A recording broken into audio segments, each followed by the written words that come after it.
go ahead and get started. Do we have microphones on? Wonderful. Welcome, everyone.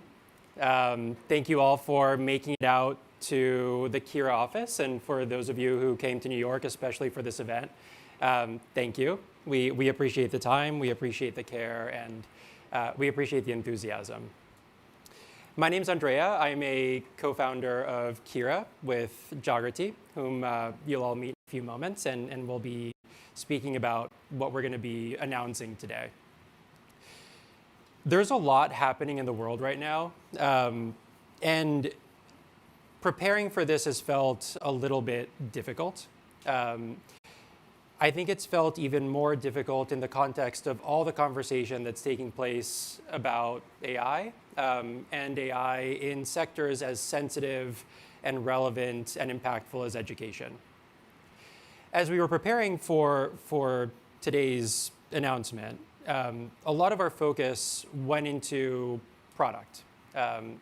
Presentations of what Kira can do, Kira's capabilities, our features. But as we prepared to come on stage and talk about those features, it felt like it lacked some humanity. And I think that is the nature of education as a sector and as a discipline. It is a mix of art, humanity, and science. And the truth is, today is going to be focused most on the science aspect of things, but we're going to do our best to bring it back to the humanity of education and the art of teaching and providing instruction. I was thinking last night about where Kira is as a company. We've been doing this work for almost 5 years at this point. Kira incorporated 5 years ago. We've had a meaningfully scaled team for about 4, and we've been building what we're about to show you today for 3.5 years. I think that is incredibly unusual, if not without parallel, in companies of this stage, in this sector. That is, we've spent 3.5 years with relentless focus, candidly often doubt, working on something that, when we first embarked on this path, was probably ahead of its time. We first started working on Kira before LLMs like ChatGPT were commercially available. Talking about AI, just mentioning AI to some of our early customers was verboten. We were told not to use the term AI when meeting with customers, when meeting with districts and teachers, et cetera. Obviously, a lot has changed since then, but our focus, the approach we've taken to building Kira hasn't. And so while we've been around for several years, this is our first launch event. This is the first time we gather as a team. It's the first time we gather our customers. It's the first time we gather friends to talk about something very meaningful on the eve of its availability to all of our customers. And in many ways, this is kind of anathema to how we operate as a company. We have been very heads down. We have been very focused on ongoing iteration. We've been focused on talking to customers, getting feedback, iterating on the product, iterating on the UI, iterating on how AI interacts with users, both teachers and students and administrators, day in, day out. But we haven't really paused to share the upshot of that work. So this is a first for us, but it's really just the beginning in many ways. I was thinking about the teachers we work with, and the tremendous disruption that they are feeling. And I find when I am a little bit unmoored, I think about my high school English teacher, Jane Mallison. I still call her Miss Mallison. Miss Mallison is one of my closest friends. I graduated from high school in 2004. So we've been in touch for more than 20 years.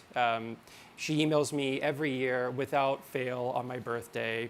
We exchange emails almost every other week about what's happening at Kira, what's happening in the world. And I had dinner with Miss Mallison a few weeks ago. Miss Mallison and I have a lot in common. I am 40. She is probably watching this, so I won't reveal her age. But demographically, we couldn't be more divergent. But fundamentally, our approach to learning has a lot in common, which is why we've maintained a close relationship over the years. And when we had dinner a few weeks ago, she told me about how she learned ancient Greek and her first class with an ancient Greek teacher. And she described her teacher picking up the Iliad and reading the first few paragraphs of the Iliad in English for her students. She then took the Iliad, closed it, and recited the Iliad in ancient Greek for those same students. And at the end of that recitation, she said, now let's start with the Greek alphabet. And there's something about showing what's possible and then going back to first principles, going back to the foundations, that is very inspiring to students. And I think about when I was in high school and I was learning ancient Greek and I was learning Latin, I remember Miss Mallison was in Latin classes with me, not as a teacher, but as a student. And it was that inspiration more so than how conjugations were taught to us or how the curriculum was sequenced that really provided inspiration to keep learning and still drives me to this day. And I share this because I think fundamentally teaching comes down to two relatively simple things that are very hard to achieve. One is inspiring, and the other is love. Every time Miss Mallison writes me an email, she signs off with love. And I think the elements that she instilled in me, the things about our relationship and our experience, the aspects of life that really kind of permeated my lived experience as her student are those two elements, love and inspiration. And the truth is, we have created so many barriers for teachers today to provide those two relatively simple elements and pillars of support to their students. Standards are evolving relentlessly. Teachers are presented with new tools, new ideas, new responsibilities, new challenges, new threats. And their days they're rendered entirely packed with things that have nothing to do with providing their students with love and inspiration. I was reading a statistic about how many software tools districts in the US use on average. It's about 3,000 tools per district. 2/3 of those tools are licenses that are being paid for and go unused. Imagine needing to sift through 3,000 software tools, getting emails about 3,000 software tools, reading instruction manuals and going to trainings and having professional development for 3,000 software tools, all the while needing to teach a group of 30, 60, 90, sometimes 200 students, and still having the burden of trying to instill in them inspiration and love. Imagine doing that on a shoestring salary. Teachers today have to do all manner of things outside of school. They become influencers. They create blogs. They create YouTube channels to create additional sources of revenue to be able to supplement what are very thin sources of income. And again, that all comes at the expense of how much love and inspiration they can convey to their students. The reason we've been working on Kira for as long as we have, and the reason we've taken the approach we've taken, is because we don't want to be an additional 3,001th tool. We don't want to add additional layers of burden to teachers. We don't even want to create a presence in a teacher's classroom or workflow that is perceptible. We think that at its best, technology, and in reality, AI, can be a facilitator, can be a liberator, can unshackle teachers from the things that anchor them and keep them from really providing the inspiration that their students need and deserve. But implemented incorrectly, it can compound the problem. I'll share one last thing, and then I want to show you what we've been working on and how we think this vision can come to fruition. There have been a lot of articles recently, and I think the folks in this room probably know them better than anyone, about education technology.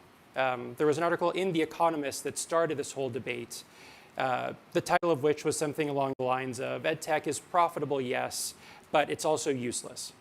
And the Reddit threads and the conversations and the Twitterverse conversations about that article are very polarized. And I think in some respects, they're absolutely right.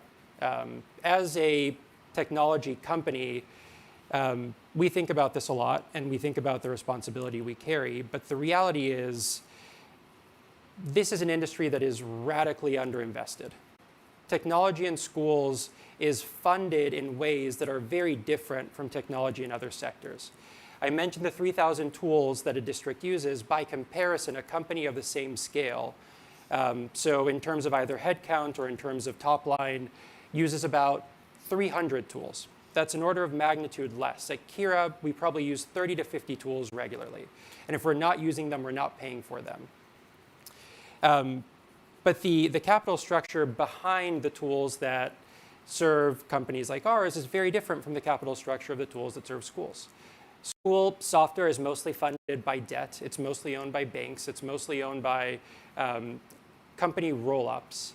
And every incremental dollar goes to serving that debt, which means that every additional tool, every additional cash flow only goes to further consolidating, making more concrete, making more durable, creating more inertia for the entropy that teachers are living every day. We want to break that. We fundamentally want to undo that stronghold on teachers and schools and districts and universities even. Textbooks that have been in schools for the better part of 30 years are shipped in 6 or 7 year cycles. A single Calculus BC textbook costs $250, when on average a district has between $80 and $150 every other student, every other year to buy textbooks. The system is broken, and textbooks are shipped and they are obsolete on the day that they arrive. And yet we are still buying door stoppers that can't be personalized, that can't be updated without additional shipping and additional printing and additional detriment to students, not to mention the environment. What we're going to show you today is what we have called the AI operating system for education. It's not a point solution. It's not another tool. It's not another bolt-on to an existing system. It is a fundamental rethink of the system. Rethinking systems, by the way, is not very popular. We've gotten a lot of pushback over the years. And yet, we have stayed this course, and hopefully the reasons why are apparent soon. To really drive this home, and we have about 2 hours together, I want to make this into a bit of a conversation. So we will open up the floor to questions. We will pause throughout. I hope all of you will engage and surface questions, surface ideas, push us, hold us accountable for what we're saying. But we'll also show you something that before today wasn't really possible.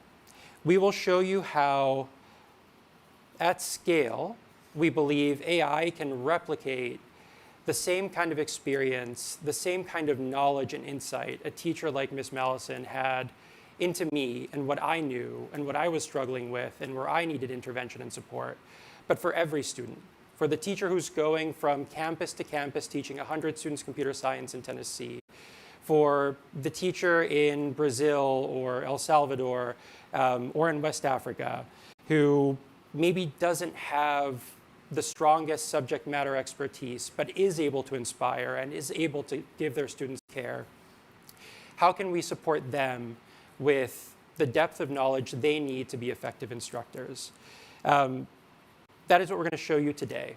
And then we're going to show you how you can build a full course of study, not a lesson plan, not a lesson, not even one course, but a full course of study, a CTE pathway, an AP program with 4 different courses in 30 minutes or 40 minutes at the same level of quality and insight that you might expect from a provider of HQIM or a large traditional publisher.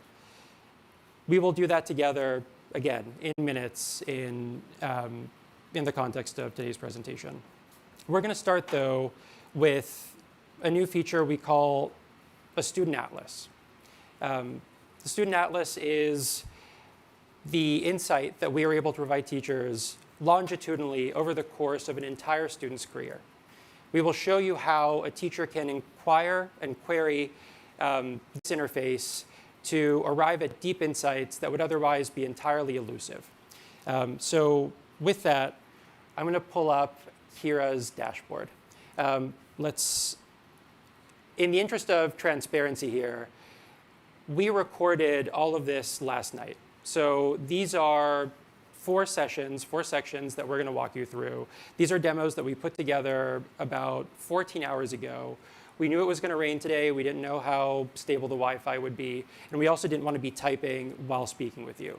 So all of this is real. All of this is immediate. It's going to be available to everyone who is a Kira user or signs up for Kira by the end of this week. But in the interest of making this as smooth as possible, we created these as recordings. So you'll see us pause and restart as we go. This is the new teacher dashboard. This is what a building administrator, a teacher, an instructional coach will see first when they log into Kira. On the right is a chat interface. This chat interface becomes the nerve center for everything a teacher does. The goal for this interface is for a teacher to wonder, can I do this in Kira? Inquire about it, and actually be able to execute on that intention directly from this chat interface. And where do teachers start? They start with wondering, which of my students is struggling? Where should I intervene? Where should I start? So we will continue with this portion. You guys might want to restart the video over there. Perfect. So we're going to query Kira about which of our students is struggling the most. Kira knows all the classes that are currently in my roster. This is a demo account. So you'll see here, we've expanded the chat just so you have full visibility. We have one Algebra 2 class with about 14 students. This is a class we assembled with Kira employees. All of this is dummy data. But it gives you a sense of the level of insight you can get to with a few clicks. We can see which students are struggling the most, what they're struggling on, which concepts, which ideas, which principles, which skills they're struggling with the most, and then what kind of intervention they need. The promise of multi-tiered systems of support, what is called MTSS in this sector, is that you can have high precision, deep insights into what students are struggling with and come up with personalized interventions for each student. Now, that requires starting with the insights we have and then getting to constructing those interventions. This is an initial insight, and then Kira surfaced for us the student, Jane Doe, who is struggling the most. You'll see there are 34 skills that fall into Tier 3 intervention territory. Tier 3 intervention means for this student to be able to get out of the position they're in, to get back onto Tier 1 instruction, so going back into traditional classroom instruction. They will need one-on-one tutoring. They will need someone like a Miss Mallison to really support them in a focused, intentional way. And this is when we open up and click into Jane's profile, what we see. This is what we're calling Student Atlas. Jagrati is going to walk you through what Student Atlas does.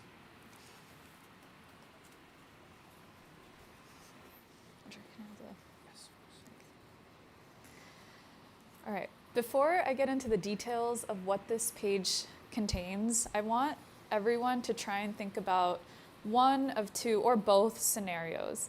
So try and remember a time where as a student or as a learner, you felt so demotivatingly stuck on learning a concept that you just felt like there was no hope for you. I know I felt that a lot in my life in college, high school, all of that. I'm sure many people in this room have felt that too.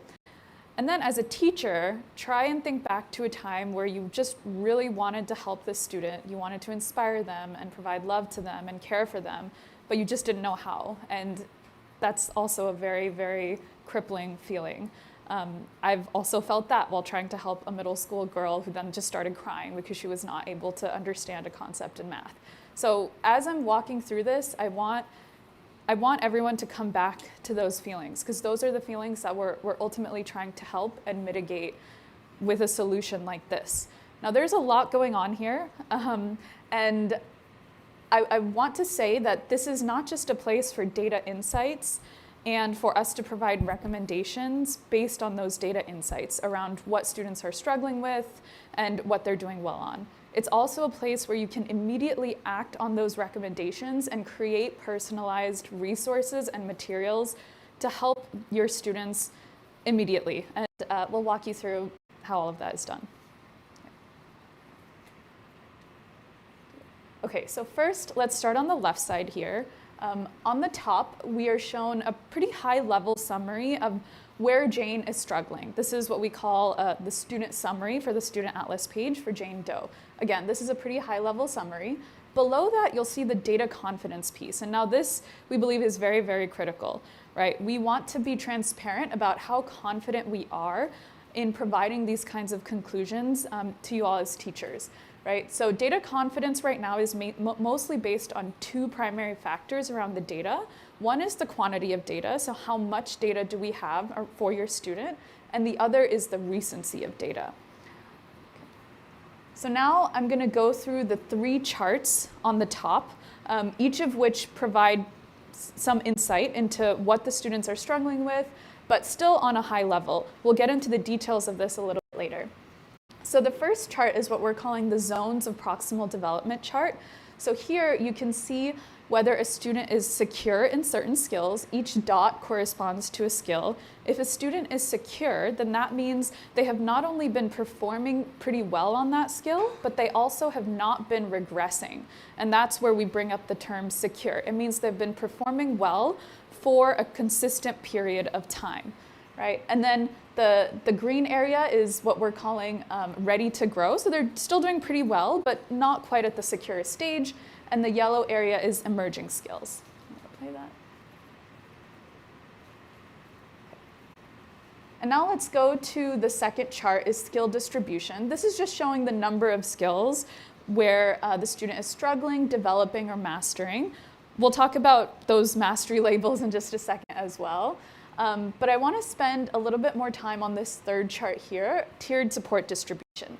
So many of you are probably familiar here, but just for a high-level overview, Tier 3 means that a student needs one-on-one individualized support to improve on certain skills. So Jane, there's a lot of skills in Tier 3 that she needs Tier 3 intervention on. Tier 2 means that Jane needs targeted support, so it might not be one-on-one, but possibly group targeted support here. And then Tier 1 means that the normal level of instructional support is sufficient. Now you'll see a fourth tier here that we're calling, just for now, Tier 0 star. And this means that for a certain skill, the student has mastered the material that they were provided, but we don't have enough information to necessarily say that they've actually mastered the concept or skill in an objective way. So what do I mean by that? Let's say a student was given a lesson or an assessment or some sort of problem set that contained questions that were lower level Bloom's taxonomy, or just kind of an easier difficulty level. Just because the student got everything correct doesn't necessarily mean that they've mastered the skill. It just means that they've mastered what they were given, right? So if a student is in this tier, we're concluding that this means that they need to be given more advanced material, so higher level Bloom's or depth of knowledge material that are also harder in difficulty. So this might mean that as a teacher, you have to create this kind of material for your student, personalized material, to make sure that they continue advancing as well. So this isn't just a solution to help students who are struggling, which is very critical, but it's also a solution to help students really reach their potential. Okay? All right, I'm going to keep going now. And now we'll get to the bottom half of the page as well.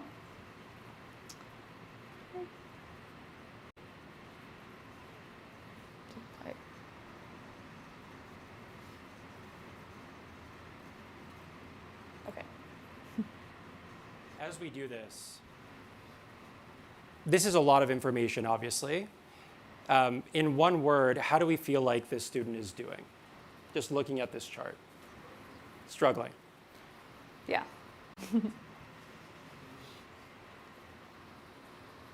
And ultimately, our goal is to understand, why is the student struggling? What can I do to help them? And how can I create those resources, right? So at the bottom here, we've actually broken down those concepts and skills in a certain format that I'm going to walk through. So we have certain domain areas. In this case, the domain is algebraic reasoning. And then each domain consists of many standards. So this could be state standards. In this case, I believe this is based on Oklahoma state standards for mathematics. And then each standard consists of multiple skills. And it's possible that not all skills have been introduced. So standard consists of multiple skills, but if the material that you've provided only introduces a couple of those skills, then we can't say with confidence that a student has mastered a given standard or not, because they haven't even seen all the material that applies to that standard. Okay, now I'm going to pause here. This is a really critical part of this page. So what I did was I clicked on one of the skills, and now I'm able to get granular information on the student's mastery level for this specific skill. So in this case, the skill is compute y divided by x for data pairs. Okay, so first we see that like a higher level summary, but it still gets into the detail of how many questions Jane has answered and some more granular information around what Jane has done around this specific skill. It's a little bit hard to see here, but you'll see on the top it says questions on how we computed this. Now this is kind of a really important part of how we operate in terms of how we build the product and everything. When we're using AI so much to provide these kinds of insights and recommendations, the question will naturally come up, like, how do we trust you? How do we know that what you did actually makes sense here? And so if you click on that, it's questions on how we computed this, it will actually take you to the Kira chat where you can ask any question you want about the algorithm that we used to compute all of this data and gather all these insights. So in general, explainability is a very key part of everything we do because it has to be. It's not really an option. And if you see below where it says question breakdown, you'll actually see the number of questions that are higher level Bloom's taxonomy, lower level, as well as the difficulty level as well. So again, this is more granular insight into how we kind of computed this data as well. And then below question breakdown, you'll see data confidence. Again, we believe very strongly that we need to be transparent about this stuff. So what we say is, we have medium level of data confidence. There's only 7 questions to draw from, but there is a pretty consistent pattern here, which is why we're medium level of confident that Jane is struggling in this specific skill. Then we have recommended next steps. If you click this, it'll take you to the chat where it will not just provide insight into why we made these recommendations, but also create personalized resources, which we'll get to in just a few moments. The last thing here is you can also see recent activity, which shows the questions that Jane answered most recently pertaining to this skill. And then you can actually click on any of those questions and it'll take you to the grading page, which all teachers have access to and can grade in a lot of detail that will also show in a little bit in much more detail. But you can see Jane got a 0 out of 3 on that question and didn't really put too much thought into the answer, probably because she was struggling, right? And now we're going to get to how we can actually help Jane, right? So maybe as a teacher, the first thing I want to understand is, okay, so it kind of seems like Jane probably isn't performing at grade level here. So what grade level is Jane performing at? Okay, so Kira returned a lot of information in this chat, so let's kind of walk through it a little bit. So the chat says that Jane is not performing up to grade level, probably performing significantly below grade level. And there's something important here that I want to point out. So if you look at the last bullet point, it says, in several cases, Jane was given hard level questions before she had a chance to build confidence with easier ones, which may have compounded her difficulty, right? So I remember as a teacher, as a tutor, there were lots of times where kind of the instruction that I was told to be told was, if a student gets something wrong, just give them more assessments on the same topic, which is very demotivating for the student. It's very confusing for the teacher. It's not meeting the student where they're at, right? And what Kira is telling us here is that Jane was probably exposed to questions that did not meet her where she was at. She was probably given hard questions before she was actually even had a chance to solidify her foundations. And we'll keep coming back to this because I think that's like a very special thing that AI now allows us to do at scale. It allows us to meet students where they're at instead of kind of rushing them and assuming where they're at, even if that's not where they may be. So I'm going to keep going. So then we get into the area where it says what this means practically. Well, it means that there are several concepts we need to help Jane with. We have some suggested next steps. Consider starting Jane with scaffolded lower difficulty practice, and we're going to see how we can actually make that, create that material in Kira directly too. One-on-ones, of course. And now as a teacher, what I really want to know is, okay, what can I do to support Jane? I know she's performing below grade level, but I really want to help her, so I want to know what I can do to support her. Now what Kira is going to do is essentially make several recommendations to build scaffolded practice for Jane that actually meets Jane where she's at so that she can solidify her understanding of foundational concepts before continuing in kind of a very demotivating and frustrating way on some of these harder concepts. So it gives me a lot more detail on the specific concepts I need to monitor. And now Kira's asking me, would you like me to create some targeted practice materials, a study guide, a lesson focused on any of these topics in IEP? And what just happened here, Kira has created a lot of personalized material for Jane. So we're gonna focus on a couple here. For now, the one we're gonna focus on is an IEP document. And you know, I want to emphasize an IEP document may not be the right thing for every student, but for Jane, Kira is suggesting that, you know, here's a start to an IEP document that might be helpful. So let's see what happens when we click on the initial version of the IEP for Jane. And then it created a lot of other material, but we'll get into that a little bit later.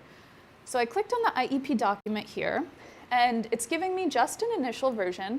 Now, there's a lot that goes into an IEP. There's a lot of information sources that also go into creating kind of a reliable IEP. So this is completely editable by the teacher. They can add whatever information they want here as well. And any information that is contained within this IEP will also be persisted. So this is one of our coming soon features, but it's going to be persisted throughout any resources created for Jane in the future. A lot of SIS systems also hold IEP data, so we'll also be able to import accommodations and IEP data from those systems to inform this as well. Okay, so now I want to specifically create a Tier 3 intervention in Kira. A reminder that Tier 3 means that Jane needs individualized personal support for these skills. So there's lots of different kinds of Tier 3 interventions. In this case, Kira created a really personalized lesson that Jane can work through kind of on her own. So what's happening here is that Kira is first just creating an outline. The teacher can edit that outline. And now, I'm going to pause here actually. Okay, what happened here is that Kira then created a full lesson, and it was a little bit hard to see because it was a bit fast. Like Andrea said, this is a recording, and we've sped up some of the processes.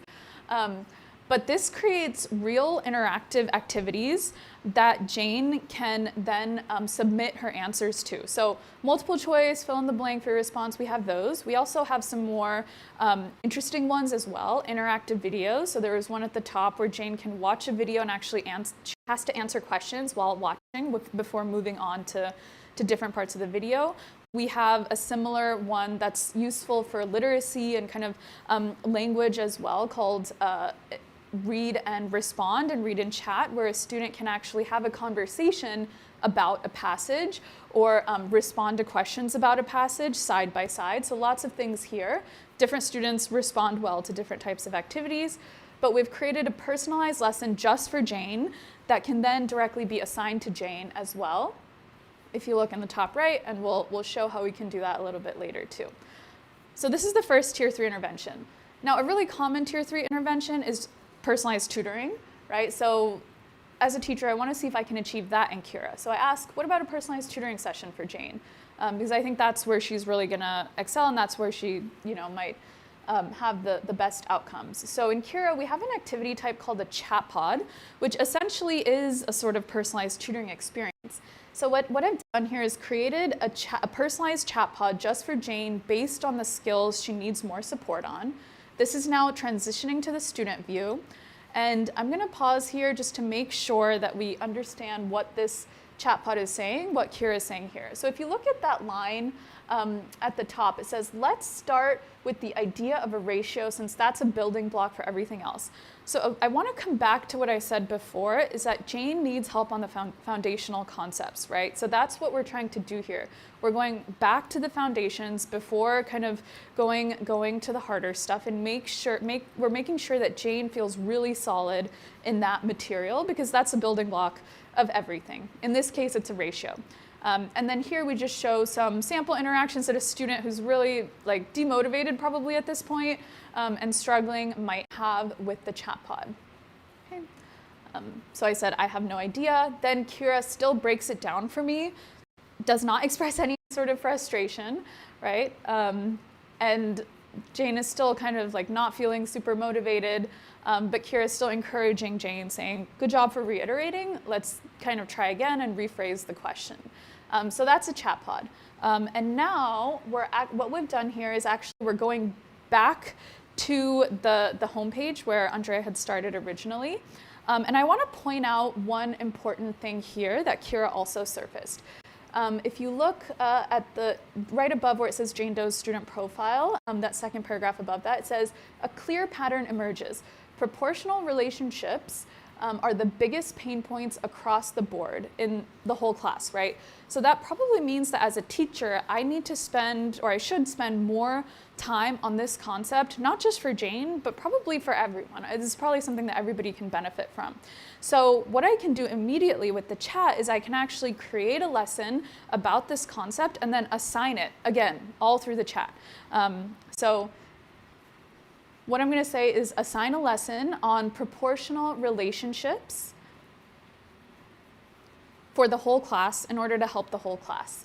And Kira is able to do this kind of in seconds. In this case, because we've played around with this account and chat quite a bit, we already had a few personalized lessons on this concept, and so it's telling me that, and I'm just going to assign the very first one, but it can also generate the lesson like we saw earlier and then assign it. Now, what I'm taken to is what we're calling the assignments page.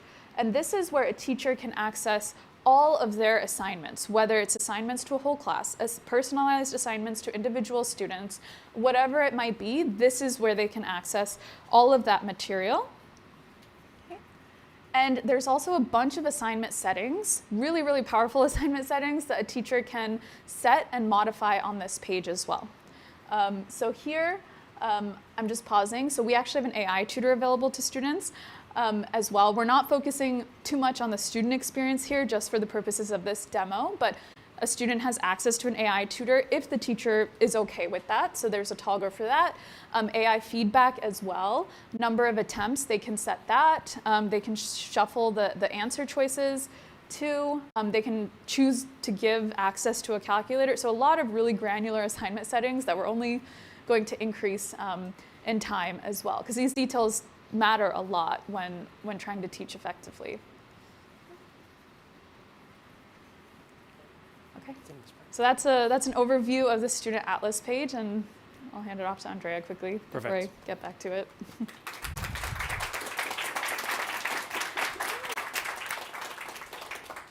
We would love to hear any questions if there are any at this stage. That felt like a lot. Just to maybe relate this to what this whole process would have looked like in absence of Kira. We saw student skills displayed with a relatively high degree of precision in 3 different views. That means we needed to know what skills the student was exposed to. We need to know what activities contained which skills, were related to which standards, how those laddered up to domains of knowledge, and then how the student over time has performed so that we can get to calculations of mastery. I know folks in this room have used MTSS products in the past. I know folks have worked on tagging curriculum. That means going through curriculum line by line, activity by activity, figuring out what the skill taxonomy is for that curriculum. Sometimes it's provided by the publisher, sometimes it isn't. It requires making sure that everything is tagged appropriately, that the activities exist in a place where interactions between students are being recorded, and if they don't, that recording is happening manually. If anything changes, if a question in an assessment is not tagged, or if a question in an assessment is removed, or if we rethink the curricular structure, the scope and sequence, we remove a week of content, everything is out the window. Districts are spending summers, sometimes years. They're spending millions of dollars creating these systems so that they can kind of, sort of, if you squint, approximate what you just saw. And all of this is happening automatically, ambiently, in the background, just by dint of having students work on activities that have been assigned to them.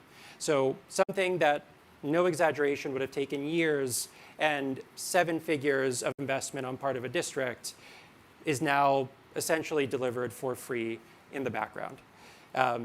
That's why we call it Student Atlas. We started with a singular student, so you saw depth of insight on one student. The expectation is not that every teacher for every student every day is going to be spending time with the Student Atlas. What Kira does is take a lot of this information and roll it up, abstract it, give you the most salient pieces of actionable knowledge, and then help you act on it, right? You don't just know how you should be supporting your student. Kira gives you the exact resources you can use and deploy to support those students and continue sort of enriching and contributing to this Student Atlas. This is updating in real time constantly. So one of the big struggles with tiered intervention is that students get stuck in tiers. Sometimes a student is put in a tier 3 intervention category, and believe it or not, tier 3 interventions, so one-on-one tutoring, the kind of intervention that really requires dedicated time and capacity for students, is often entirely divorced from tier 1 instruction. That means a student might be learning about a particular domain, proportional relationships, for instance, in class with their peers. They get to one-on-one instruction, and they're looking at materials that are not leveled to that student's ability. They might be in a reading level that they're not prepared for. It might be entirely unrelated to proportional relationships, but everyone is so busy that no one realizes. And then it becomes impossible to merge that student back into tier 1 instruction. And we've taken a student, we've taken a learner off a trajectory that they could have actually been mastering if they had the right resources and the right intervention. So Kira does that all automatically. As a student works on a chat pod, for instance, as a student works on a remedial lesson, as a student works on an enrichment lesson, all that information is channeled back to the student profile, the Learning Atlas, in real time. So a student who's struggling today doesn't need to be a student who's struggling tomorrow. And you'll see Jane actually had areas of knowledge where she was excelling. There were we call them Mastery Plus or Level 0 star type interventions. Those are enrichment activities. So Jane, while being in Tier 3 for a large chunk of skills, actually has a set of skills that she's already excelling at. So why hold her back? We can still give her resources to help her progress along those lines. So wanted to pull that out. I think for anyone who has worked in a district, anyone who's built curriculum, anyone who's supported students with specific interventions will probably feel viscerally how this can be a big liberator and also help students progress towards mastery on all fronts, irrespective of where they start. So that is Student Atlas. The question that usually arises now is, how do you know that all of this is accurate? Like, how do you know that a student needs a Tier 3 intervention?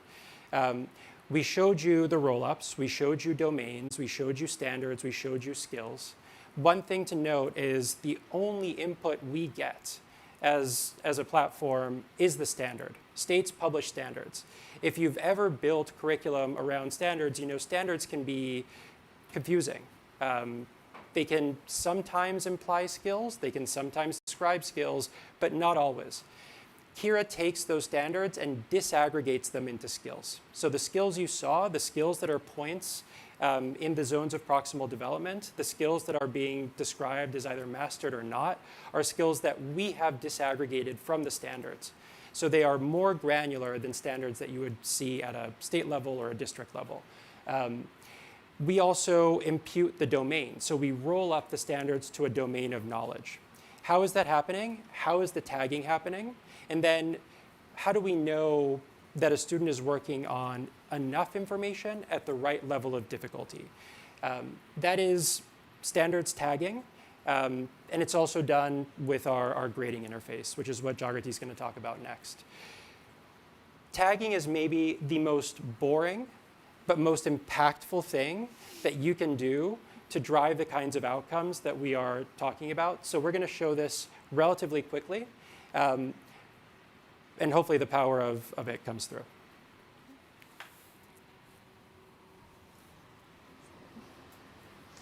All right, so let this finish up. Oh, we can skip this, yeah. Okay, skip it. Well, we can skip this part.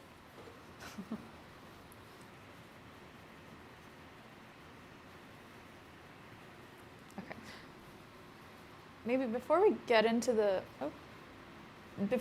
details of this, one thing I do want to emphasize when it comes to the algorithm and computations for something like the Student Atlas is that it is extremely iterative, right? So we have kind of a phase 1, version 1 here, but as we learn from a lot more data and a lot of teachers and administrators and students, this will have to be continuously updated as well. So what I'm going to talk through is kind of our initial algorithm for the Student Atlas. And so what you see here is a lesson, okay? And then each lesson or a course that you build in Kira has something called lesson or course properties, which is that button on the very right of the toolbar at the bottom. If I open that, that actually allows me to select my world of standards. Now, Kira, because of the sign-up flow and onboarding flow, will have information about you around, you know, what state and country you're from and what subjects you're teaching and what grade level you're teaching. So we will do our best to try and impute what set of standards might be most relevant for you, but you have full control to change that in this interface here. And this is the world of standards that are being pulled from and where the kinds of skills that are being generated based on this world of standards here. So this is just showing the selection process in case you want to change what the defaults are. Now what I'm doing is I'm opening up the Kira AI chat. And when I open up the Kira AI chat, first of all, the Kira AI chat can be used for a lot of different things, including creating lessons, editing lessons, whatever it may be. It can also be used to tag your entire resource, whether it's a lesson or a course, with standards. Okay, so that's what I'm going to do here. I'm going to click the Tag with Standards button, and we are speeding through this, but this is, as Andrea said, it's a lot of work that happens in the back end. Essentially, what it's doing is it's doing a lot of work to filter through all of the standards in your world of standards that you had set and that we had imputed. And then, like Andrea said, we have generated skills using AI for each of those standards. And we're using AI to help us understand for each question in this lesson, what skills and standards does that question aim to cover? And that's what I mean when I say tagging with standards. We are tagging every single question, every single activity in a lesson with standards and skills to a high level of granularity. And this is also an iterative process to make sure that we're doing this really, really well. Because if the tagging is wrong, all of the data in the student atlas kind of becomes useless, right? So this is the backbone of a lot of that data and that insight that we're showing you. So now what I've done is I've gone to an individual question. I clicked question settings for that question. It opens up this pane. There's a lot of settings here. There's grading settings. I'm going to focus on standards and difficulty, so we'll see what that looks like. So I click the standards tab, and then I can see here that for each standard, so in this case, the standard is use functions to model relationships between quantities. In this case, this question covers 2 out of the 3 skills for this standard. So that's what we're tagging with. So we're just tagging with those 2 skills, not all of the skills, because that's not accurate, but just for the subset of skills that are covered by this question. Okay? So that's one piece of it. And then the other piece is going to be around difficulty. So we've separated this into 2 different parts, Bloom's taxonomy and difficulty level more generally. And we can also tag with that. And now I'm going to transition a little bit into the grading piece of things. Grading is such a critical part of what we do, and we have to make sure that we do it right. And it's not easy. It's not easy for teachers. It's not easy to build. And this is also something that's continuously kind of iterating and improving as well. So what I have here is, this is actually an essay question type. This essay is more mathematical in this case. And I'm going to show you the amount of granular detail that you can put into grading a student's question. And you can use AI to support you, but like I said, we do believe that it's very important that a teacher has full control in terms of the final grade that's released to students. And so nothing is released to students automatically unless you want that. But it gives you a really good starting point, and then you can iterate on the grade based on your specific teaching style. So in this case, because this is more of a free response essay type question, we've actually created a rubric that's specific for this question that's automatically created. Each rubric is percentage based so that it can apply to questions of different point values. Here's the detailed rubric that we just passed through really quickly for this question. And then I can also change, you can see here, I can change the amount of percentage points that each criteria and level is worth here, and how many points this student deserves for that criteria and level for this question and rubric combination. Okay. And let's say I changed it in a way that I'm not super happy with, and I want to give AI another chance here. I can click the Grade with AI button, and it will give me another kind of grade and help me restart. So that's kind of an example of a free response question. And then very critically too, we have a feedback panel. This is AI-generated feedback. As a teacher, I can also add my own feedback notes. I can delete them if I don't like them. So again, teachers have full agency here, but it's a really helpful starting point for this. So that's for kind of a free response essay type question. For more auto-graded, kind of deterministically graded type questions, like multiple choice questions, we also have explanations for why a certain answer is incorrect or correct. That is then student-facing, so the student can see that explanation as well. Again, all of this can be AI generated, and then the teacher can edit as they wish. This is a fill-in-the-blank question. Similarly, the explanations can be generated too. And so all of this information, this grading information, the scores, the feedback, the tutor interactions, all of that, that is what's fed into the student atlas and kind of coming up with the insights that we are coming up with. Like I said, we're going to continuously iterate on this algorithm, but all of this is kind of the backbone that isn't easily visible in the final output of the student atlas, but it's so critical and it's such a really important part of explaining kind of how it works. And if you ask Kira, the chat in the student atlas, like how does what is your algorithm, what data does it take, how does it work, that's what it will tell you. So yeah, hopefully that helps and kind of reduces the mystery around how we compute a lot of that.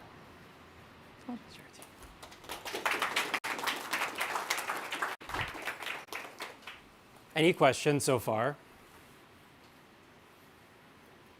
Yeah, hi, Kevin Hogan with Tech and Learning. Thank you very much for having us today, and congratulations on the comprehensive product. I guess I'm going to ask, now the hard part comes in terms of working with 15,000 different school districts across the United States and the bureaucracy that each of those districts will come in. So I saw Jane's student data there and talking about IEPs, and I could see some school boards saying, there's no way you're going to drill down into my individual students' data, right? Also, when you're looking at the assessment data to kind of compile what Jane is doing, can you talk a little bit about the steps on how you can build that sort of data in and get through those bureaucratic hoops, or how you're hoping to anyway, I guess? Yeah, absolutely. I think there are a few different questions there. I think we'll talk about change management towards the end of the session. We have some folks here who are very much driving the charge on some of these initiatives. I think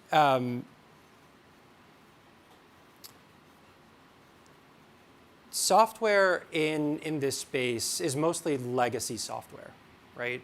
And there are questions that get conflated, questions around privacy and data security, which are related but different and require different kinds of interventions. And I think bureaucratically, districts, universities, and this is true in the US, but globally as well, have preserved systems that are not the safest. Right? When you have 3,000 software tools that are loosely held together by integrations that use, sometimes cobbled together approaches that are transmitting student information between each other that no one is actually paying a huge amount of attention to because there's no visibility, you're creating a massive liability. So whether it's talked about or not, whether it's intervened on or not, the system that exists today is a huge liability. And there have been data breaches, which we won't go into detail on, with existing legacy systems that have made the news nationally and internationally. Consolidating systems, having data exist in a way that doesn't require so much exchange between systems that aren't really being vetted suitably, is the best way to avoid those kinds of outcomes.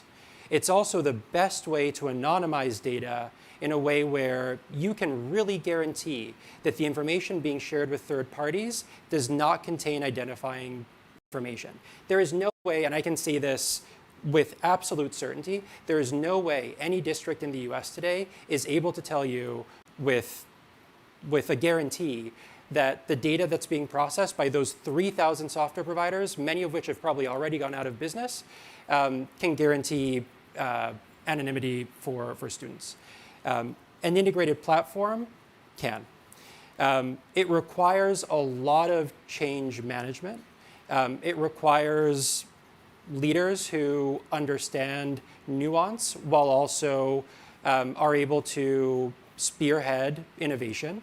And luckily, there's a lot of that in US districts. And there are a lot of those folks who are really championing these kinds of initiatives. There's been another really big shift in this space where historically administration, so like district administrators, have been the drivers of adoption of new technology. A lot of that has shifted to teachers, and teachers are now using new tools because they are more intuitive, because they add a lot of value, because they save them a lot of time. But teachers aren't very well equipped to make these determinations either. So teachers end up needing to lobby administrators, or there ends up being a bit of tension between those groups in terms of what tools to use and how to make sure that they've been properly vetted and that the paperwork is in place, not to mention the underlying infrastructure is in place to guarantee safe and responsible use. So there's a lot of change underway, and it impacts everyone, right? If you have a child in school, it impacts you. And the next 18 months are going to be a period of pretty seismic transformation as people begin to realize these things. Moving away from legacy systems, and this is why building Kira over the past 4 years has been very hard. 4 years ago, we're lucky that we have investors that have given us the time to build as they have, but no one believed this 4 years ago. Our investors probably didn't believe this 4 years ago. Our team has struggled with belief in this moment coming. But it is a confluence of the technology being mature, Kira being ready, and administrators recognizing the same dynamics that we've been talking about, and that change, which is really, system level change, finally being possible. It's a great question. But we'll hear more about this later today. Go for it. Hi, Brett Rower.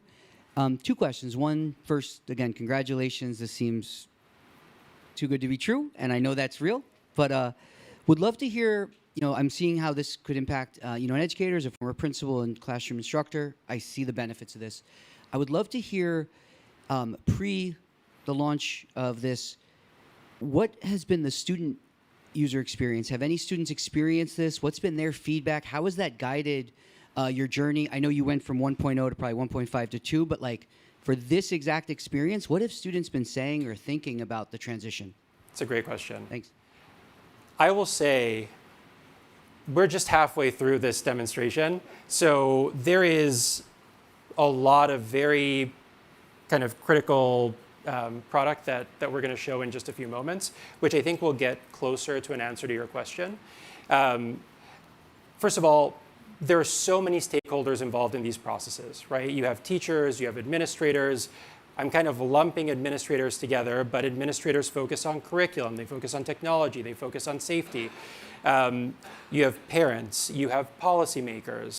The most volume of use comes from students. And there are a lot of things we can say to sort of give insights into the experience as a student. I'll point to one thing that I've observed and we've talked quite a bit about internally at Kira, which is interaction with Kira's AI tutor. So any material that's built in Kira, you saw a chat pod today, but every interaction a student has in Kira can be facilitated by an AI tutor. And the AI tutor is designed to support students in a Socratic way as they work through content. The whole experience of our AI tutor is based off of the premise of an intelligent learning system. So a concept that's existed for 30 years, right? AI didn't happen in the past 3 years. AI has been around for a while. And intelligent tutoring systems have been one of the promises of AI for a long time. And not to get into too much detail, but there are sort of 2 layers of intelligent tutoring systems. One is called the outer loop, and the other is called the inner loop. We focus a lot on the inner loop. The inner loop is where a learner asks a tutor a question, and the tutor gives the student an answer. And then we can add, more friction, less friction. We can add tonality to it. We can add context on the student critically, so our AI tutor knows all the things that you saw in the Learning Atlas and won't give guidance or feedback that is misaligned with what the student knows and doesn't know. The outer loop is often ignored, and the outer loop is the content the student is learning. When you sit down with a great tutor, and you have a one-on-one session with a great tutor, they will start marking up your materials. They will say, this is probably too hard, let's try an easier example. Or circle a word and tell you, what does this mean, and leave a note for you. And Kira's experience, the ability to generate materials, which we'll show in a moment, in real time, based off of inputs, is what allows us to control both the outer loop and the inner loop. What you're seeing today has been rolled out in in fractional parts over the course of the past 4 years as we felt that elements of it were ready. We did not feel that creating curricular material that was almost ready to use with expert oversight and editing was ready until recently. The frontier of AI just wasn't there. It is now, and so the learning experience for students evolves constantly. What I would encourage you to do, and what we do, what I do all the time, is use Kira to learn things. I wanted to learn how to do a Rubik's Cube, so I created a course on Rubik's Cubes, and I'm working through that. I'll report back in a few weeks. But that's really the core of the experience, and there's a lot that we're going to learn together over the next several years. Okay. On the context of outer loops, I know there are folks here who have written curriculum in the past. And I think Kira makes this look so easy that the value of it is almost lost in translation. Is anyone here who has worked on curriculum willing to raise their hand and acknowledge as much? Awesome, Lance. Fantastic. Lance, can you tell us a little bit about pre-Kira? And you're probably more well-versed in Kira than most, so don't give away too much. But pre-Kira, what did it take to create like a year-long course or a semester-long course? So first off, curricular designer for an online school, or that was my past job. And when we were working through, first we'd have to go with the scope and sequence. We would get the scope and sequence together. We would build out our first few lessons for our teachers to look at. So as a curriculum designer, I'm not the expert in the curriculum, but we would build out a couple of lessons. We would send it to them. Is this the feel and the look that you want? We would get that back. Then after we got the okay, we would go ahead and build out the first unit. We'd send that back. They'd look at it. They'd okay it. Then we'd go through and we'd build the full course. Then we'd send it back to them, and they would spend the whole next year teaching from what we built, making suggestions, making edits, and they'd send it back to us. We'd edit it again. And you're generally about 3 years to build out a full course to get it to the way that the teachers would want it. 3 years and how many people? Usually there's about 3 people on the design team. So 3 years per course. Yeah, so hours upon hours upon hours. I'm very jealous now, by the way. Awesome. Thanks, Lance. That is a district that has resources to build a course, that has Lance and his colleagues to go through and work through that process iteratively, who can find subject matter experts or are maybe experts themselves, who have the wherewithal to spend summers, winters, academic years editing, refining, listening to student feedback, listening to teacher feedback. Honestly, the thought alone is pretty exhausting. And then you also have the challenge of 3 years of students going through a course that isn't finished. And then you get to the end of those 3 years, and the concept you're teaching has fundamentally changed. The state releases new standards, and you have to start all over, which is unfortunate. I'm going to show you how we can accelerate that, again, to a question of minutes. We can skip this, go to the next, or skip the slide, go to the next view, and then just pause there. Okay, let's pause here for a second.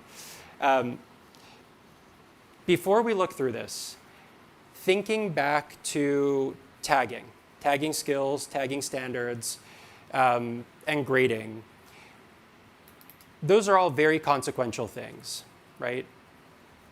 And they can't really be undone today. If you've tagged a course and you've rolled out that course, you can't then go back and say, actually, never mind, I want to use different tags. If a teacher has in their mind a concept of what a student knows or what a student is struggling with, there's a lot of permanence to that perception. With the Student Atlas, you can re-tag materials and reevaluate them ex post without the student needing to redo work. That means we can know in the context of Oklahoma, in the context of New York, in the context of Tennessee, if a student is working through coursework and they've been rigorous and we've assigned them tier 1, tier 2, tier 3 interventions as they go, we can know how they performed But then we can take that perception and entirely reconstruct it around a set of standards or a set of skills that are separate. There is an exam that folks here may be aware of called the PISA exam.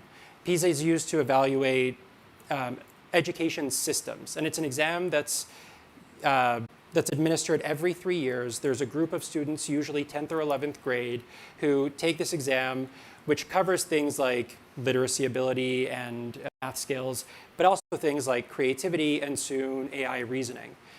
And you can take student performance on any assessment, retag it with the kinds of skills that are evaluated and taxonomized by PISA, and see how students' performance on those activities would map to the PISA exam.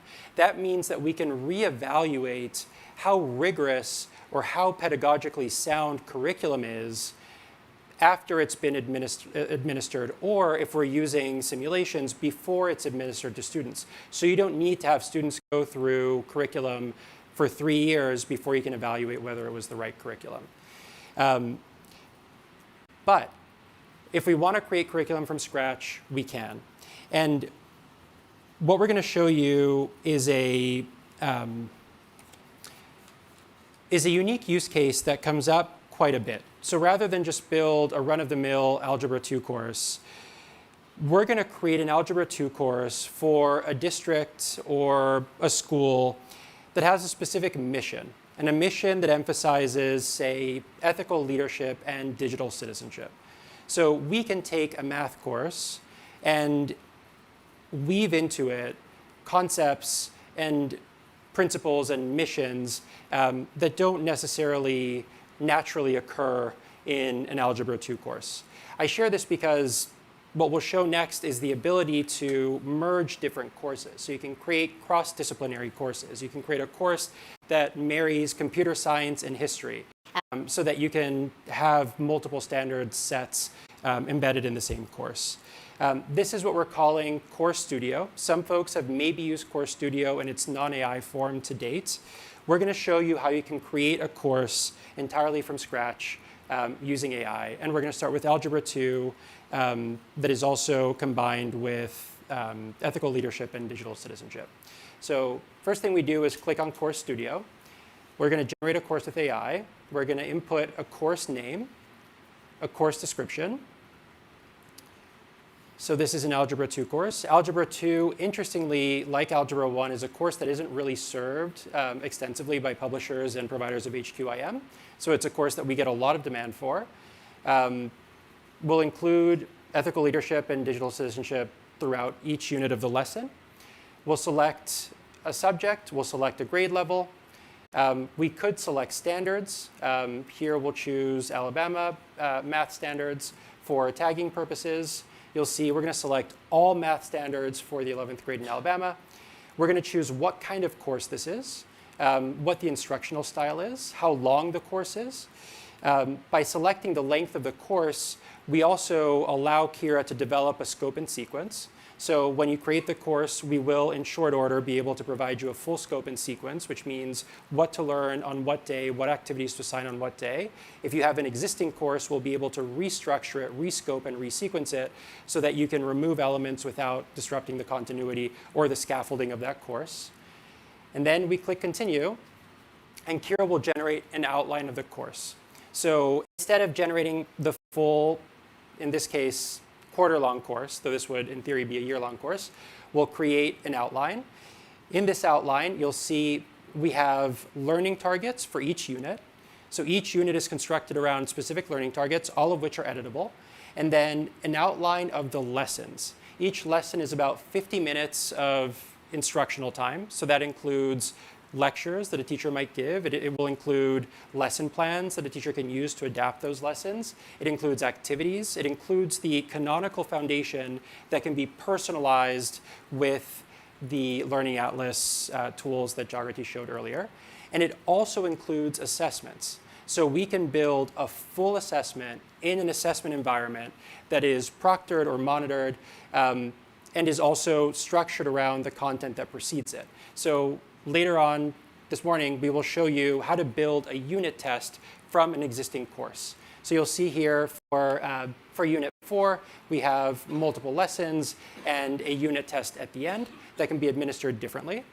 And then once we've reviewed this, we've decided I'd like to see whether Unit 5 actually accomplishes what I want it to accomplish. I can query the course. So I can investigate the course through the chat. I can edit the course through the chat. I can rescaffold it. I can translate it.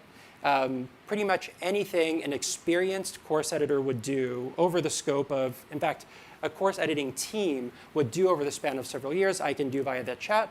I'll build the course, and voila, I go back to my dashboard, and I can see my Algebra 2 course with the elements we just described. This includes questions, so a diagnostic at the beginning. It'll include images. For descriptions of graphs, we include a Desmos calculator, which you'll see is pre-populated with the graph that is being explained in the lesson.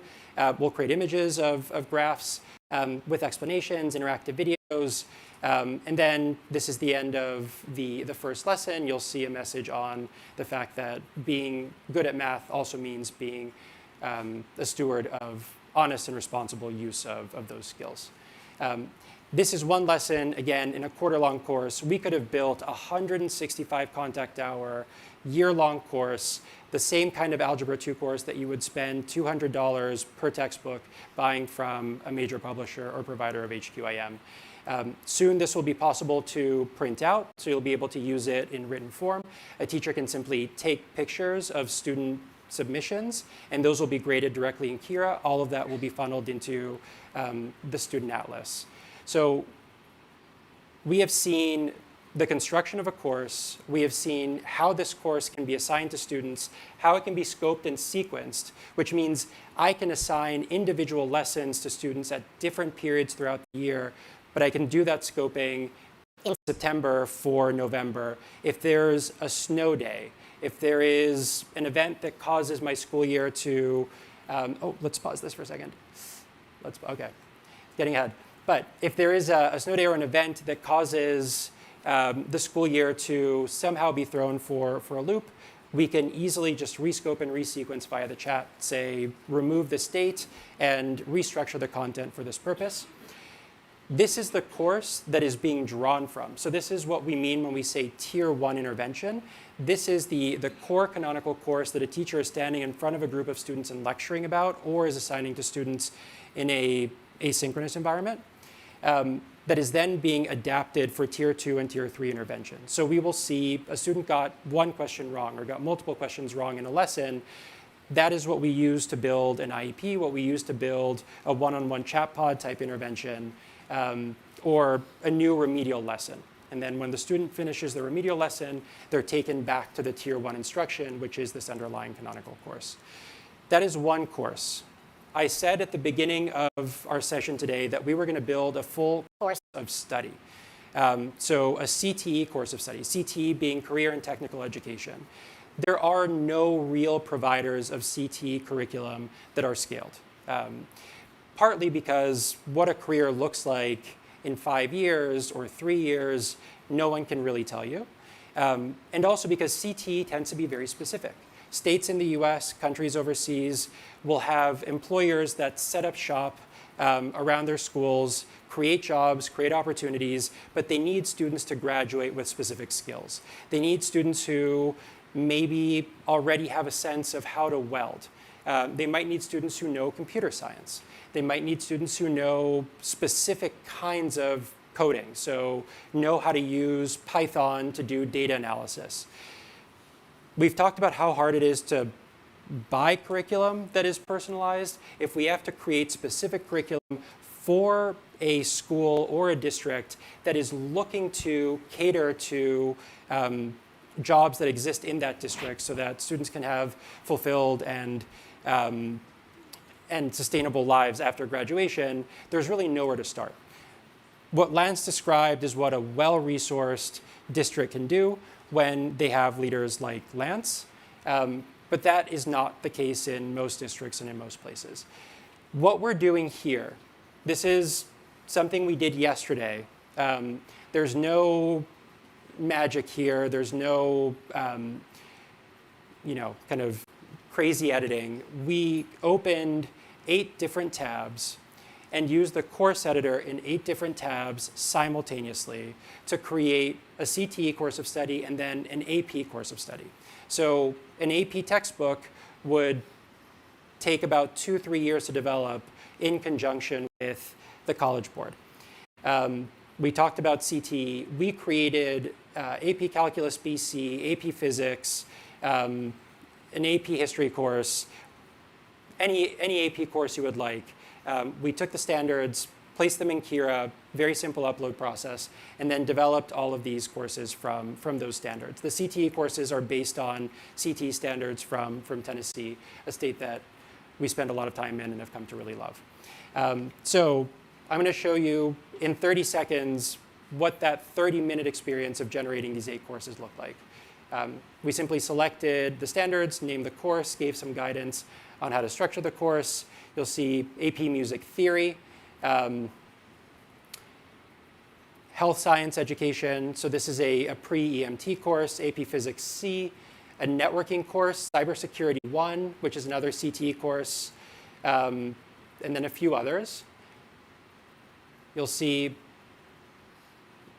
took about 18 minutes to develop this one, probably 20-something minutes for a year-long course.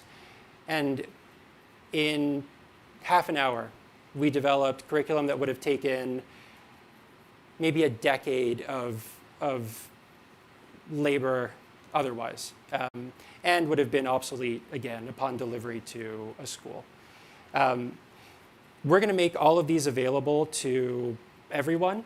So a lot of courses that we have developed as part of this rollout, we're going to make available directly in the platform, so folks don't have to recreate them, or they can just experience them and see from Kira's perspective what a high-quality course looks like. We do not encourage using these courses without review. So this is really an 80-20, 90-10 rule type experience. AI is not perfect. There are a lot of agentic flows underlying this process. These are scaffolded courses, which means we do not introduce concepts out of order. So we introduce a concept, evaluate it, and that's part of the scoping and sequencing challenge. So if you remove a chapter, you have to rebuild a course in a way that remains scaffolded.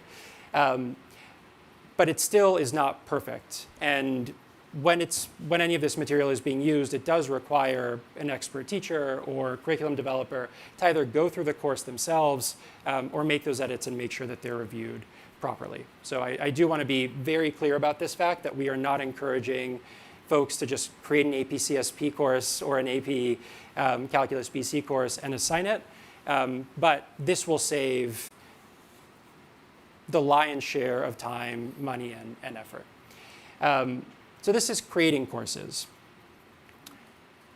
What if we've created a course and we then want to modify it? Or what if we've created a course and, as I said earlier, we want to rescope it? Or what if we create a course and we find out, actually, I have a group of students in my class that don't speak English, so I need a Spanish language version or an any language version. What if, again, my school year is thrown for a loop by weather constraints and I need to shorten a course from 64 lessons to, I don't know, 50 lessons? How can I rescope and resequence it? Or what if I want to take a web development basics course and inject it into my Intro to CS course? So I want to have students learn both Python and JavaScript. Better yet, what if I have a Python course and I want to convert it into a Java course? You can take a course in Kira. This is launching in the next few weeks, so we're not going to show you a demo of this particular part, but this is what it will look like. You can take any course in Kira. You can import any course from your LMS, from Google Docs, from photographs that you've taken of notes you've written on napkins, upload them to Kira, and do all of that work directly in Kira. So if you have HQIM and you don't want to start over, but you want to rescaffold your HQIM, if you have textbooks that your teachers have gotten used to, or there's a lot of trust in because they are legacy textbooks, you can take those and restructure them, personalize them, make sure that any interactions that students have with those materials are reflected back in the Student Atlas. through this view. So here I can select multiple courses. These all exist in my library in Kira. And then I can decide on the actions I want to take. I can take courses that haven't been tagged with standards and tag them. So if I have a textbook that is a legacy textbook, I have new standards, I want to see how it lines up to those standards, I can tag that textbook with these standards. I can use it as a reference, I can adapt and remix, I can clone and customize, translate, whatever it is I might want to do, I'm able to do with those materials. So we have taken linear curriculum, unshackled it, and it becomes living, breathing, modifiable, all in a few minutes using Kira. And again, every interaction a student has with any of these materials funnels directly into their student atlas in real time. So any personalization you need to do, any direct interventions, tier 3 interventions are based on those experiences. This is why we've been building for 4 years. The ability to talk about this in a few minutes feels pretty surreal, but there are a lot of very smart people at Kira who have been tinkering, experimenting, making mistakes, learning, listening to customers, teachers, students, and administrators, and building all of this, and it culminates in what we've seen here. This isn't everything we're showing, but I do want to pause and see if there's any feedback, any other questions at this point.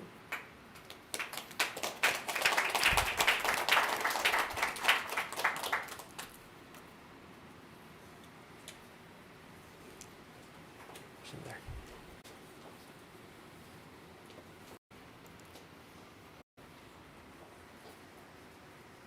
Hi, Nick Pokolitsky from the ESC of Central Ohio. I'm wondering if there's an admin console so that, because I'm imagining a number of different teachers spinning out different Algebra 2 courses. I know they're grounded in the standards, but just thinking about consistency and uniformity of content. Absolutely. So a lot of the functionality you saw is not always made available to individual teachers for the reason you just described. It really depends on school policy, district policy. A lot of these tools are designed for curriculum developers. One analogy we use is Kira is to curriculum developers, at least insofar as these tools are concerned, what Cursor is to software developers. So we work with a lot of very scaled countrywide customers who do not want teachers creating variants of national curriculum, at least not restructuring that curriculum. A lot of districts that have the same requirements, so those controls are very much things that can be configured for organizations. We are creating a new organization interface that we're going to roll out to existing customers, so not or institutional customers, not customers who just create accounts directly from our website, which will give a lot of that fine-grained control. But yes, that is a critical element. Not everyone should be deciding on scope and sequence, or at least not every district has policies that allow everyone to decide on granular scope and sequence. Yeah, great question.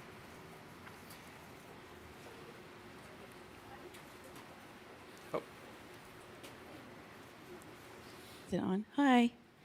My name is Melissa Hannon. I'm going to sit down because that's a lot of eyes.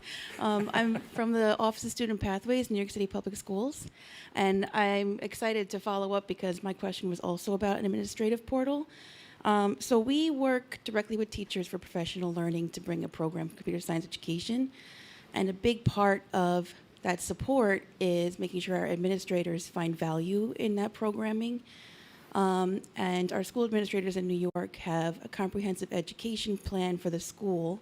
And then they also report to the district with a district CEP to meet goals and align to what they want specifically. So I was hoping there would be an administrative portal or page where they can get a school-wide snapshot of performance data that aligns to those goals, and then that can help them decide which programs to seek out to train their teachers and support overall learning. So I was wondering if you had any thoughts on that. Great question, absolutely. So 2 or 3 thoughts. The first is we have found, in terms of rolling out Kira to students, using Kira for teacher professional development is a very powerful kind of entry point. So in Tennessee, for instance, Tennessee passed a law in 2022 requiring computer science as a graduation prerequisite for all high school students. And one of the big challenges, as you can imagine, probably better than anyone, is training teachers who are not technical to teach computer science is a very heavy lift. We have teachers now teaching computer science who started down this path as librarians. Some of them taught adjacent subjects like math or other STEM subjects. Some taught entirely unrelated subjects like English. Some were PE teachers.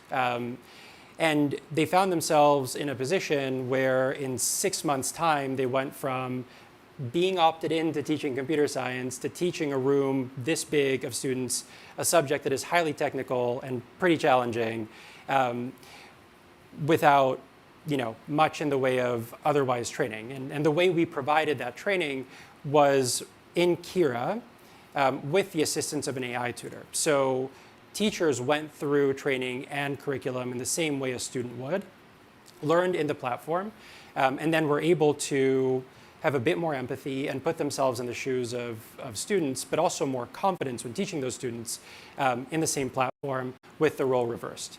This was 2.5 years ago. So this was the first time we introduced an AI tutor. This was the first time we had rolled Kira out to adult learners. Now that's a lot more powerful and insightful in that the same insights you have with a student atlas into what students know, you can get for teachers. As teachers go through curriculum or professional development materials, you can get a sense for where they're struggling, what they're learning. And there are new activity types we're rolling out every week, which give you kind of I would say a more filled out picture. So it's not multiple choice questions and fill in the blanks and sort of more conventional questions, but also the ability to present to Kira and get feedback on that presentation, the ability to walk through an entire lesson and get feedback on that lesson. And those experiences will give you a more full picture of what a teacher needs support with in terms of PD, and you can create personalized pathways for those teachers as well. One thing that is forthcoming, so we're not launching this week, but in the next at most the next month, is a class and eventually a school level roll-up of the student atlas. So call it a class atlas or a school atlas, where you can get that same information but in a more rolled up and consolidated way. So you can see which classes need more attention, which schools in a district, and in New York, where there are a lot of schools, that information at a rolled up level is very, very helpful. And then you can drill down into individual students and gain those insights. But most critically, you can query all that information in a chat. So you could ask the same question I asked of Kira, which was, which of my students needs the most support? Of a district, of a school, and we'll even provide a parent portal, so parents can query that same information, obviously structured in a different way, but they will be able to interact with their students' data in a way that's informative and also get insights into how they can intervene at home with their children. So great question and very much on the immediate horizon for us, certainly before the coming academic year. Lance. For you. One thing that's become popular or that's happening now in my school district is common assessments and, of course, using common curriculum and things like that. But we're currently paying about $10 a student for a platform to where we can provide those common assessments. So we're getting standards mastery, things like that, so that our curriculum coaches can then go in and work with their teachers to help them get their students to mastery. So I think very similar to what the lady here was asking for, a data dashboard for our district so that we can drill down by school level so that we can see what areas are we weak in, where are we strong at, and then make those decisions on that. So with the assessment tools and with data dashboards, are we going to be able to do those things? Yes. We're also building new integrations, which will allow you to pull in data from other external sources and localize them to the student atlas and eventually the class atlas. But yes. So state data and things like that. Exactly. Yeah. Both direct integrations with platforms. The immediate next step, though, is if that data already exists, being able to ingest that data and represent it in the way that's displayed here. The reality is a lot of that data is out of date, right? If students take an exam in May or take a state test in May, they don't get the results until late in the summer, sometimes beginning of the next school year. You've had an entire summer of memory decay that intervenes. Knowing what to do with that data is tricky. So importing data is definitely an important step because that data exists. But generating new data in a way that's low friction for the student, but higher quality in terms of those insights is really where I think most of the value is going to come from. And Lance is not a plant, but that's a very good segue to the next thing I'm going to show. We are at 12:05. I know we've been here for a while. This is the last thing we're going to show today. Oh, we can pause it for a second. Oh, let's go back. Or maybe keep playing. Let's not pause here. We can keep playing this for a second. Oh, no. OK, that's fine, too. OK, cool. So assessments. How we assess students tells us a lot, right? We can assess students either in passing. So we can assess students in the background, somewhat, in the atmospherics of what they're learning, or we can proactively assess students. Proactive assessment is something that's done a lot, right? Students in some states spend a month or two working on assessments. They're entirely checked out from instruction, and the quality and value of those assessments, we've already talked a little bit about. It can be weak, and it can be out of date. So we've built an assessment tool in Kira to be able to make those assessments more immediately valuable to users and to be able to surface those insights within the student dashboard, within the student atlas, more immediately. These are AI-generated assessments. You can build assessments with AI from myriad inputs. You can upload an existing test. So if there's a state-level test that you have in PDF form, you can upload the state-level test, wrap it in Kira, and assign it to students to work on in an environment that mimics that state test almost perfectly. We're working on templates so that for tests that have psychometric elements that are dynamic and responsive to student performance, we'll be able to replicate those psychometrics for those assessments. We will be launching a practice ACT and a practice SAT. These are real public domain ACT and SATs that students can work through. But what we'll be able to do is create a grade that mimics the grade a student would actually get on those tests, and then based on that performance, create a personalized course of study for a student to go from their current state to their ideal state with a few inputs, like the amount of time they have to actually spend on learning. So the same process we saw for building an Algebra 2 course, the same process we saw for creating a course of study, we can use to create a specific course for a student to prepare for an assessment, where if we give them enough time, we can say with confidence that if they put in the effort, they'll be able to improve their scores. But that all starts with building the assessment layer, and I'll show you how that works.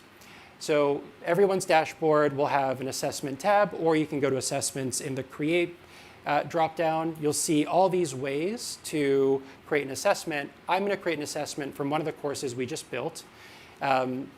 Actually, this is a course I built, an Economics 101 course. So this is a freshman econ course like the one you might have taken in college.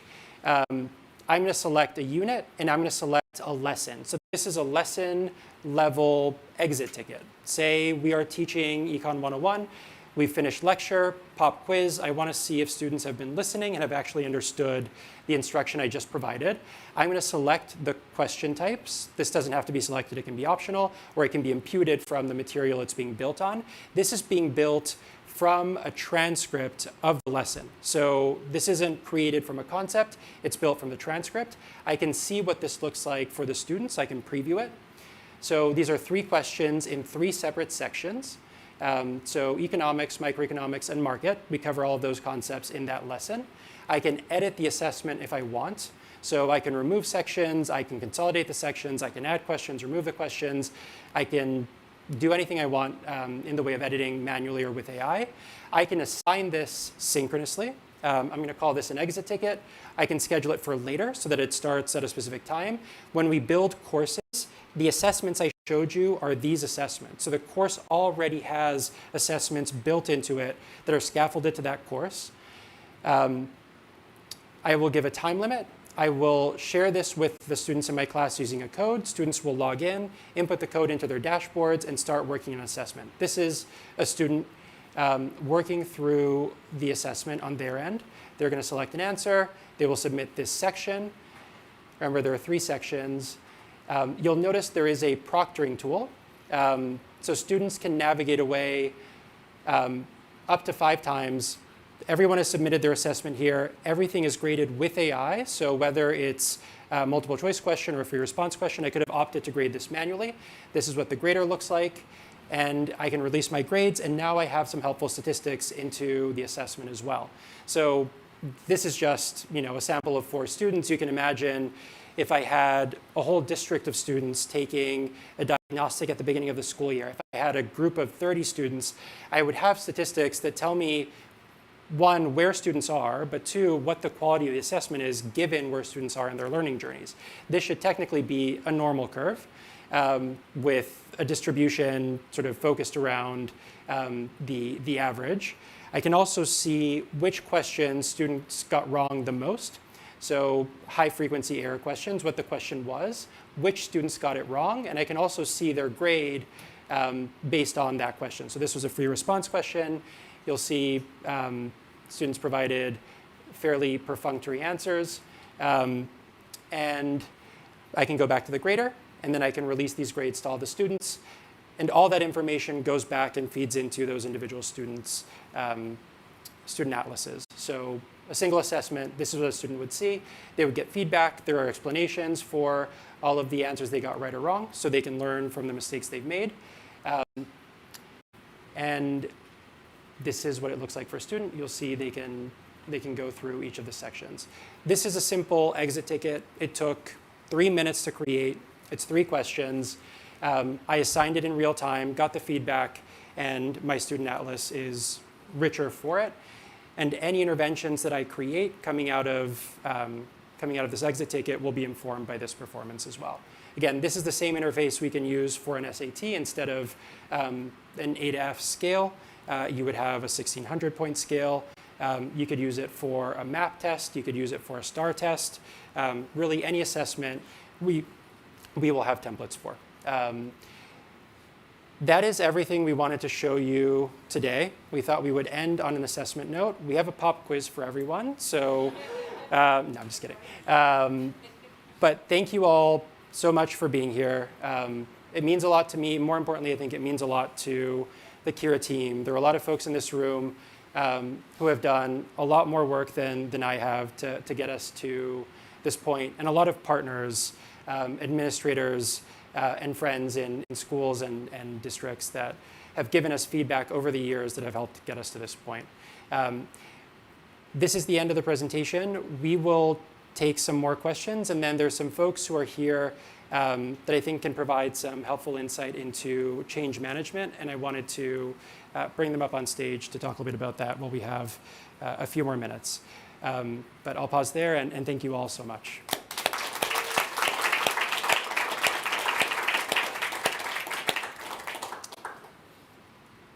Any questions, incredulity? Go for it, Brandon.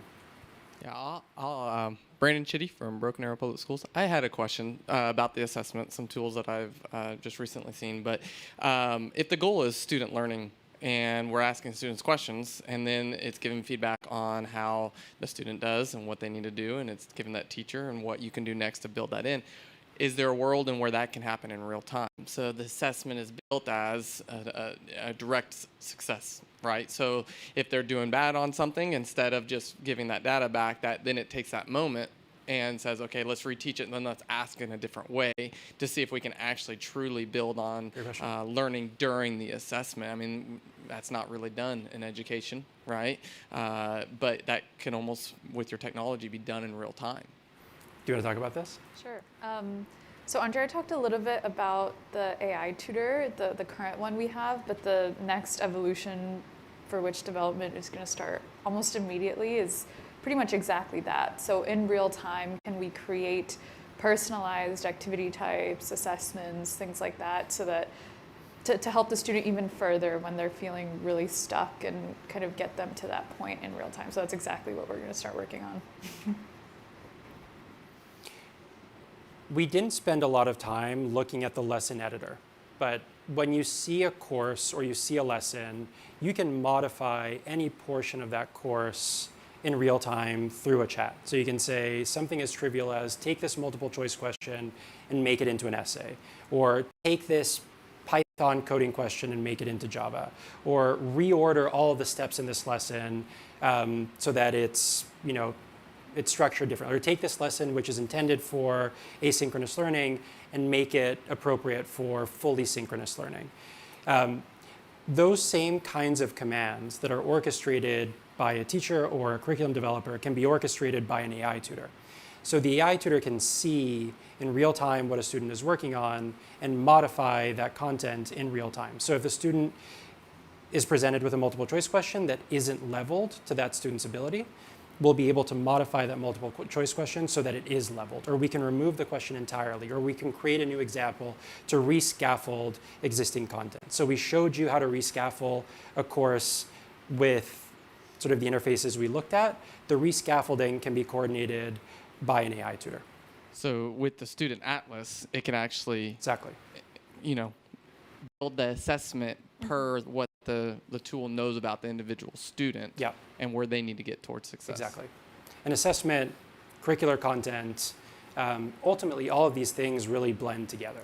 If we have to sit students down for 4 hours to take a test multiple times a year, the value of that test is discounted. In fact, we're doing students a huge disservice because all their time is spent working towards that test or worrying about that test. Yeah, I mean, if the goal in the assessment is learning, exactly, right, take that opportunity. Yeah.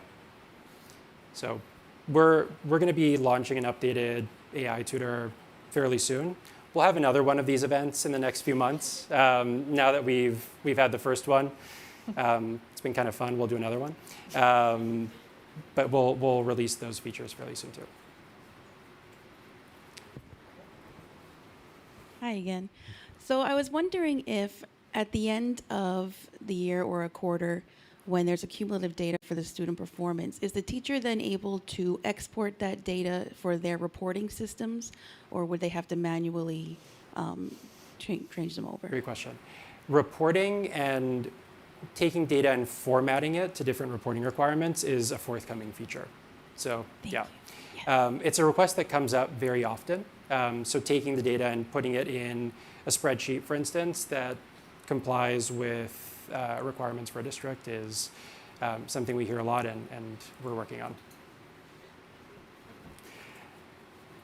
Let's see. Are these online questions? Oh, awesome. I have a question from the live stream. How do you balance the flexibility for individual teachers with maintaining standards, tagging, consistency, and data integrity across the system? We do it by making it automatic. So nothing should require manual intervention to maintain. We showed you how to tag a lesson or a course by pressing a button. If Kira knows the universe of standards to pull from, in other words, we don't have to boil the ocean with all standards across the globe, but rather can look at a grade level and a subject, that tagging happens very quickly and you don't actually need the manual intervention of selecting those things. So if we know where a teacher is by dint of how they've signed up, so what they're teaching, what state, and at what grade level or what range of grade levels. Whenever they're generating a material, all of that can be tagged automatically. So it's really something a teacher doesn't have to think about. The same is true for accommodations and IEPs. One thing I didn't show is in assessments, you can give students extra time in percentages. You can modify assessments so that students have different numbers of answers for multiple choice questions, for instance. So you'll be able to set accommodations in Kira and forget about them until you have to revisit them. But insofar as they exist and they are documented, any material generated in Kira reflects those accommodations. So you don't have to spend time proctoring, for different amounts of time for different students. Can I add something? Of course. I think another part of that question I heard was around the data integrity piece too. So things like standards tagging, skills generation, student atlas, a lot of that, it takes a lot of testing and simulations done in the back end that we're continuously working on improving and doing, but we will also release a white paper that'll provide a lot of transparency into these features, but it's a lot of simulations and testing that we have to do, because a lot of it is subjective, right? Different people might have different opinions on what skills comprise a certain standard, or what struggling means, or what mastering means. So, yeah. Oops. What's your plan for, kind of tracking and researching how things are going? So on aggregate, how are you going to make decisions about what to improve? How are you going to track student outcomes anonymously, I assume, across the districts that you're working with, and tailor the tool or the platform to those changes? Great question. So first of all, there are a lot of studies about the impact of AI in education. I discount all of them almost entirely. I don't think we know exactly what's going to work and what isn't. A lot of the studies that exist are based on technology that's 2 years old. And as anyone on the Kira team that's been building this product will tell you, what was possible 2 years ago is fundamentally different from what's possible today. So if something worked 2 years ago, odds are it'll work today. But how those studies were constructed, what they were evaluating, it's all very hand-wavy. We are fortunate, but also have a huge burden of responsibility in that we are working on very scaled rollouts of what you saw today. Ones that we're not able to announce publicly right now, but these are national rollouts. So entire countries of students embarking on sort of a new philosophy of learning, or at least a new governance structure for schools that's very much anchored in AI. And there's a lot of optimism there. There's a lot of implied optimism in that decision, but there's also a huge amount of responsibility.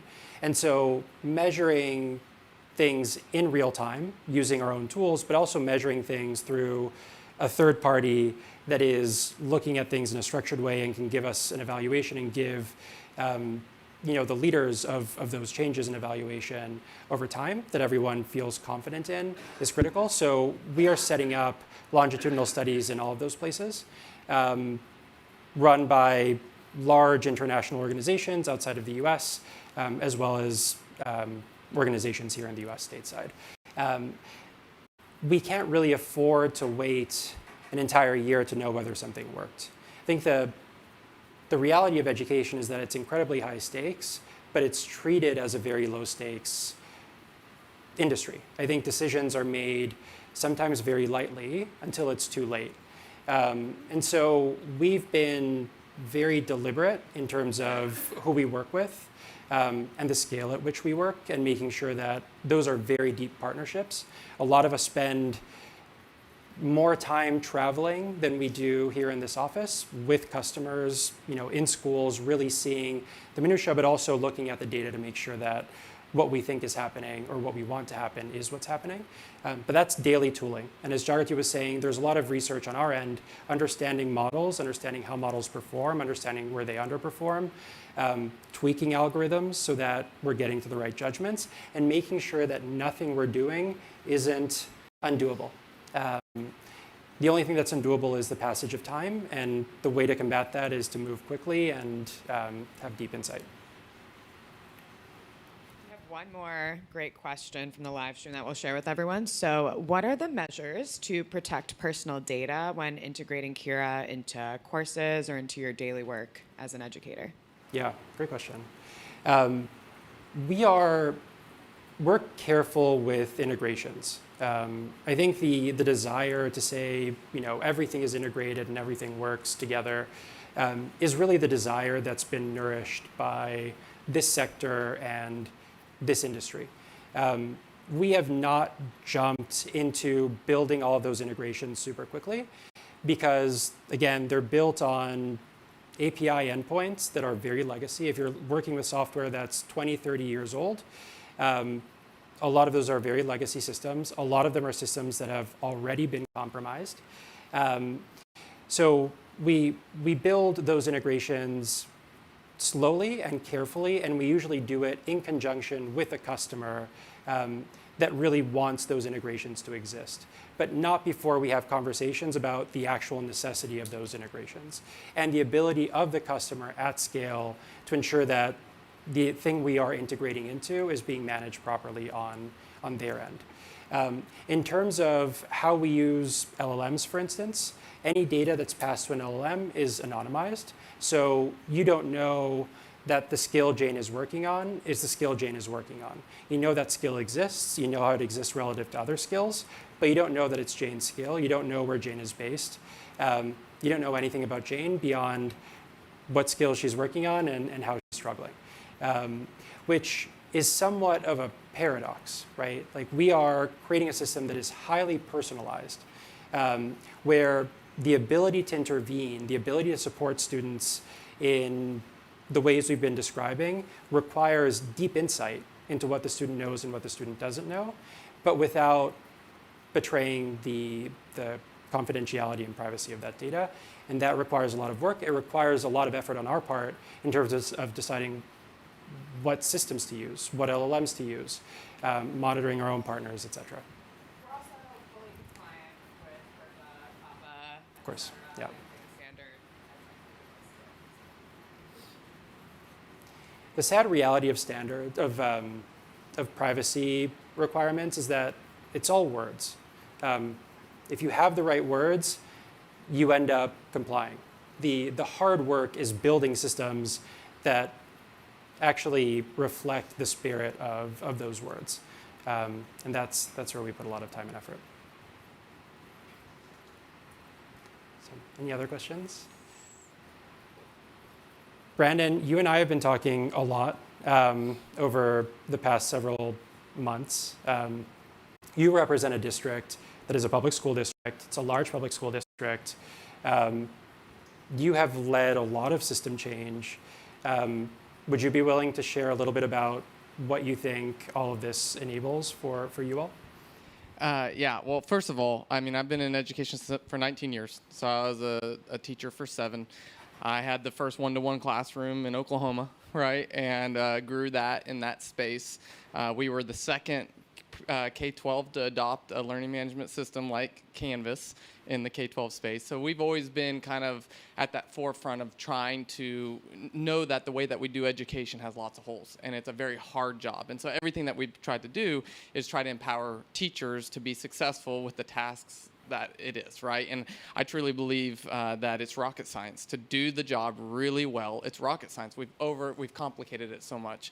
And students are more complicated now than before, right? We're not just preparing them to be in, a factory accomplishing a task, right? And so it's changed so much. So the first thing I want to say is to hear your vision at the very beginning of this conversation, everybody needs to rewatch that several times because it is a very powerful message to what's happening in the space. And if people in our sector aren't thinking about that, of the future of the humans that we develop, they're not going to be prepared, right? And so we have to think about, and it's not just a solution that we're trying to sell. That, I mean, we've been overwhelmed by the app market for 15 years, you know, and so that's been really tough. But in my job, I'm the executive director of innovation. It really has a lot to do with instructional technology, forward thinking, making sure that we're preparing students for the future. And I mean, I've been buying ed tech for over a decade.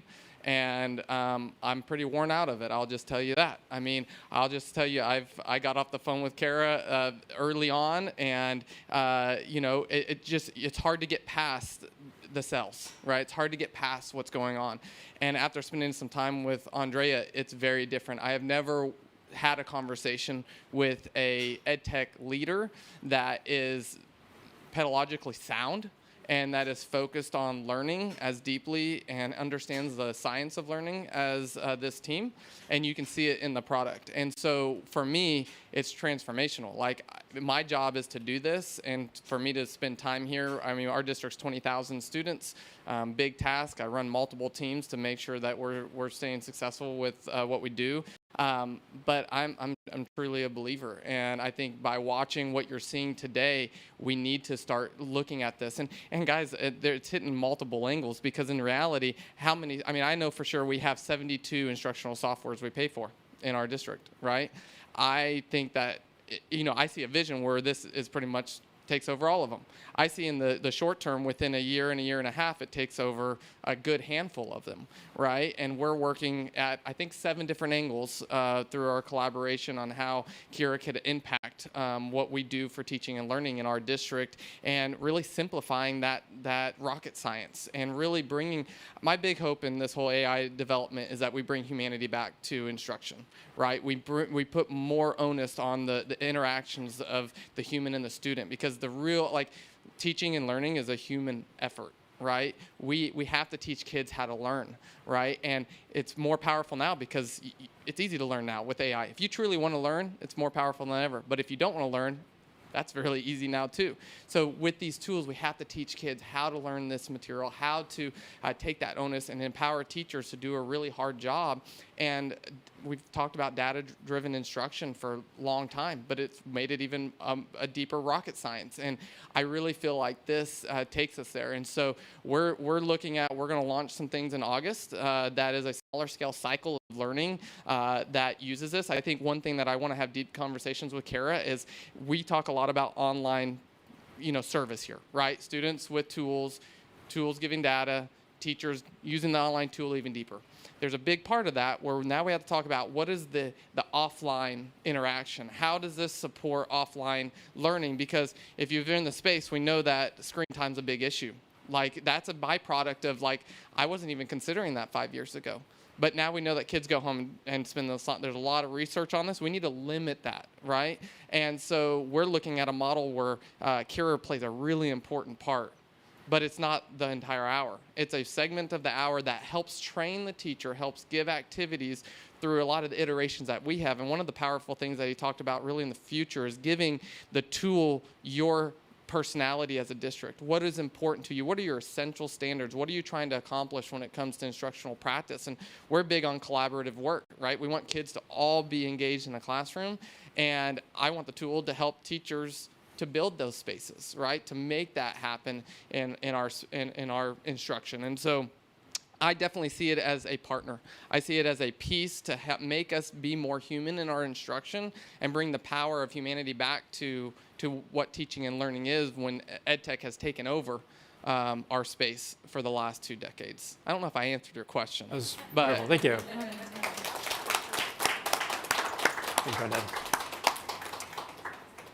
Well, thank you all so much. I know we have lunch prepared, and we look forward to continuing the conversation. Did we have another question? Sorry. No, go for it, please. Sorry. I'm Dan Eflin. I'm coming from Summit Public Schools. I think this will build a little bit off what we're talking about, but the question is from much earlier. When we were looking at the student atlas, one of the things that I'm curious about is all of the tagging and understanding mastery towards all these different skills. is incredibly valuable. There's another component when you're trying to figure out how to support students, which is response to different types of interventions. And within even just the resources within Kira, there's a number of different modalities. Like, you're going to put this in the AI tutor versus this would become a small group workshop versus this becomes a whole class thing or a collaborative activity. Is there any tagging related to that modality, so you're developing not just how students are progressing, but also what their historic response to different types of resources is? Great question. We track all the modalities. The responsiveness to different specific modalities doesn't factor into the Atlas view we have now, but that's absolutely something we should do. And really, these are the kinds of insights that inform Kira very quickly. So this is why choosing the right partnerships is so critical for us as well. I will say, maybe my last note on in response to that question, education technology, and I struggle to call Kira an education technology company because I think that has a lot of different associations. So I won't really label us that way, but I will say an idiosyncrasy of this space is that things change slowly, and that slow change is rationalized. It's rationalized by statements like, people don't like change. They don't like things to look different, which is true, but to a point. I think people like improvement, and teachers like improvement, and students like improvement. And that iteration in conjunction with our customers is one thing that I think really differentiates how Kira operates in this industry. So those kinds of insights, which can be pretty transformational in the context of providing students with better Tier 2 and Tier 3 support, is exactly the kind of insight that we onboard in a matter of weeks, not years. So thank you for the question. The honest answer is no. But the other honest answer is it will. So thank you, and thank you, everyone. And we're looking forward to continuing the conversation with all of you.